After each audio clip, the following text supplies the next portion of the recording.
মহাপীর তারাপীঠ হিন্দু ধর্মের এক পবিত্র তীর্থস্থান, যেখানে সাধক বামাখ্যাপা সাধনা সিদ্ধি লাভ করে। তাই মায়ের টানে সকাল সকাল বেরিয়ে পড়েছিলাম তারাপীঠ যাওয়ার উদ্দেশ্যে। তোমাদের সবাইকে স্বাগত জানিয়ে শুরু করছি আজকের ব্লগ। হাওড়া থেকে সকাল 6:05 গণদেবতা এক্সপ্রেস ধরে আমরা পৌঁছে গিয়েছিলাম রামপুরহাট স্টেশনে। ট্রেনটি প্রতিদিন সকাল 6:05 হাওড়া স্টেশনে 7 নম্বর প্ল্যাটফর্ম থেকে ছাড়ে এবং রামপুরহাট স্টেশন পৌঁছায় 9:57। রামপুরহাট স্টেশনে নেমে টোটো বা অটো আছে তারাপীঠ মন্দিরে যাওয়ার জন্য। মাথা পিছু ভাড়া লাগবে 40 টাকা। তারা মায়ের কাছে পুজো দেওয়ার জন্য আমি ডেসক্রিপশানে আমার জানা এক পুরোহিতের নাম্বার দিয়ে দেব, তোমরা চাইলে তার সাথে কন্ট্যাক্ট করে নিতে পারো এবং উনি খুব ভালো মানুষ এবং সমস্ত কিছু গাইড করে দেখাবে। সব ভালোভাবেই তোমরা মায়ের দর্শন করতে পারবে। চলো এবার তোমাদের জানাই যে আমি কম খরচে কোন হোটেলে ছিলাম এবং হোটেলের ফোন নাম্বার, অ্যাড্রেস সমস্ত সব কিছু ডেসক্রিপশানে দিয়ে দেব। দেখো এই যে আমরা এসছি Krishna lodge, hotel Krishna lodge. এই কৃষ্ণা লজের এটা কত নম্বর রুম দেখলে?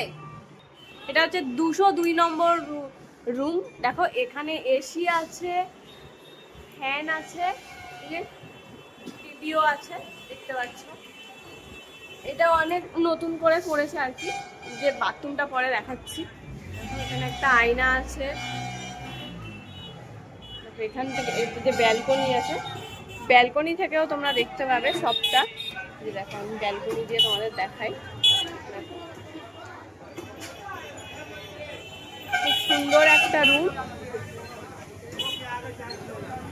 নিচে সমস্ত খাবারের দোকান আছে, তোমরা চাইলেই পেয়ে যাবে। সব হোটেল দেখছো, দেখো এখানে জুম করে দেখাচ্ছি। এখানে কচুরিও ভাজা হচ্ছে, দেখো।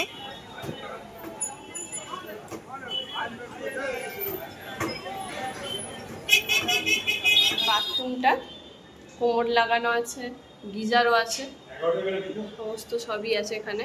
বাথরুমটা বেশ ক্লিনও। নন এসি রুম তোমরা মাত্র 500 টাকায় পেয়ে যাবে, আর যদি এসি রুম নিতে চাও তাহলে ভাড়া লাগবে 700 টাকা। আর কৌশিকী অমাবস্যার সময় তখন একটা প্যাকেজ অনুযায়ী ওনারা ভাড়া নেয়, তো তখন এলে তোমরা ওনাদের সাথে কথা বলে বা আগে থেকে কন্ট্যাক্ট করে আসতে পারো। তো চলো ব্লগটা আজকের মতো এখানেই শেষ করছি। দেখা হচ্ছে তোমাদের সাথে পরের ব্লগে। সবাই খুব ভালো থেকো, সুস্থ থেকো। Thanks for watching.